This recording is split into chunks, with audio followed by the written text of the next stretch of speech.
காலை உணவு திட்டத்தை அறிமுகம் வந்து காமராஜர், புரட்சித் தலைவர் எம்ஜிஆர், அம்மையார் எல்லாம் வந்து அதை ஃபாலோ பண்ணது. இவர் வந்து உள்ளே வந்து இப்போ வந்து நாங்கள் தான் வந்து செய்கிறோம் அப்படின்ற மாதிரி சொல்லியிருக்காரு. இதில் பெரிய விஷயம் என்னென்னா 5ஆம் வகுப்பு வரி தான் இருக்குது. அதுக்கப்புறம் அவர் வந்து அந்த உணவு யாருக்கும் இல்லை, 5ஆம் வகுப்பு வரி தான் அப்படின்னா அது 6ஆம் வகுப்புலேருந்து மாணவர்கள் வந்து எங்களுக்கெல்லாம் ஏன் உணவு தர மாதிரி, எங்களுக்கும் இந்த பிரச்சனையெல்லாம் இருக்கிறது அப்படின்னு சொல்லுவோம். அதுக்கு எதுவும் பதில் சொல்லாமே இருக்காங்க அப்படின்ற விஷயம் சொல்லப்படுது. ஸோ உணவுங்கிறது எல்லாத்துக்கும் வழங்கப்பட வேண்டும். குறிப்பிட்ட ஒருத்தருக்கு மட்டும் வழங்கி அதை நிறுத்துவது பெரிய தவறு இல்லையா? முதல்ல அது ஃபண்ட் இல்லை. முதல்ல இதை பற்றி நான் பேசும்போது இன்னொரு 2 மினிட்ஸ் எனக்கு டைம் வேணும். ஏன்னா நீங்கள் வந்து ஒரு டைம் இருந்தது அப்படின்னா நீங்கள் நேஷனல் எஜுகேஷன் பாலிசி எடுங்க.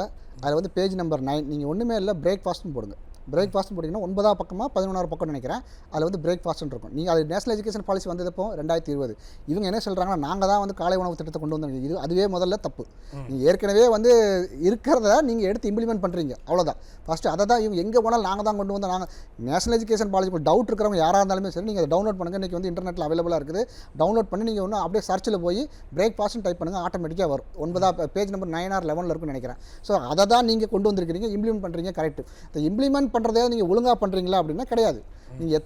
நீங்கள் வந்து அந்த நிறைய பேர் அந்த அதை வந்து வெரிஃபிகேஷன் பண்ண போகிற கலெக்டராக இருக்கட்டும், யாராக இருக்கட்டும், அந்த குழந்தைகள் சொல்கிறாங்க நீங்கள் வர்ற அன்னைக்கு நல்லா இருக்குது, மற்ற நாள் நல்லா இல்லை, அது குவாலிட்டியே கிடையாது அப்படிங்கிறாங்க. அப்போ அதெல்லாம் நீங்கள் பார்க்கணும். இல்லை நீங்கள் வந்து குவாலிட்டியை பார்க்க மாட்டீங்க, குவான்டிட்டி தான் பார்க்குறீங்கன்னா இங்கே ஆரம்பிச்சிட்டோம் அங்கே ஆரம்பிச்சிட்டோம் 4000 குழந்தைகளுக்கு ஆரம்பிச்சிட்டோன்னா அதையும் பார்த்தீங்கன்னா நீங்கள் சொல்ல மாதிரி 5th வரைக்கும் தான் படிக்கிறீங்க. 6ஆம் வகுப்புலேருந்து 12ஆம் வகுப்பு படிக்கிற குழந்தைங்களுக்கு பசிக்காதா? அவங்களுக்கு நீங்கள் ஏன்னா ஃபண்டு கிடையாது.